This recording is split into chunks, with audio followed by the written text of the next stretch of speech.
ఉత్తర వాయువు ఏతించుము, దక్షిణ వాయువు వేంచేయుము.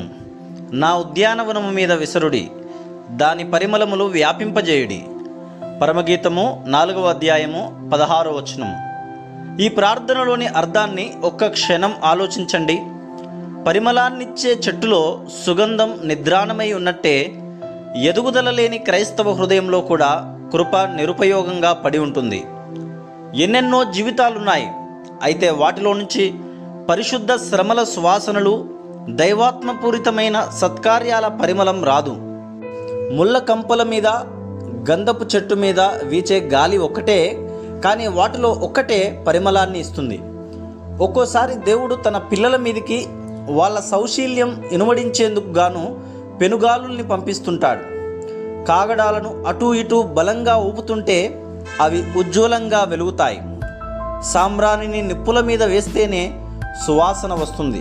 అలాగే క్రైస్తవ జీవితంలోని అతి ప్రశస్తమైన లక్షణాలు శ్రమలనే ఉత్తర వాయువు వీచి కొడితేనే బయటికి తెలుస్తాయి. గాయపడిన హృదయాలు దేవునికి ఇష్టమైన పరిమళాన్ని వెదజల్లుతాయి. ఓ అందాల బరిణె ఉంది, నా ప్రేమంతా దానిలో పెట్టి మూత బిగించాను, నా మదిలో భద్రంగా ఉంచాను. ఎప్పుడూ మూతైనా తీయలేదు. ఆవేదన నన్ను ఒకరోజు ఆవేశించింది. భారమై అది నా బరిణెపై బరువుగా పడింది. బరిణె బ్రద్దలైంది. నష్టానికి నా ప్రాణం ఉసూరుమంది. దిగులు పడుతుంటే కనిపించింది దేవుడు చేసిన ఓ అద్భుత కార్యం. నా ప్రేమ పరలోకపు ప్రేమగా మారి నా పొరుగు వాళ్ళ వ్యధిత హృదయాలకు సేదదీర్చింది. ఓ స్వరం నా చెవిలో పలికింది, కుమారి, నీకు దొరికిన ఈ ఓదార్పుతో వెళ్ళి ఇతరుల్ని ఓదార్చు. నాతో ధన్యకరమైన సహవాసాన్ని రుచి చూస్తావు.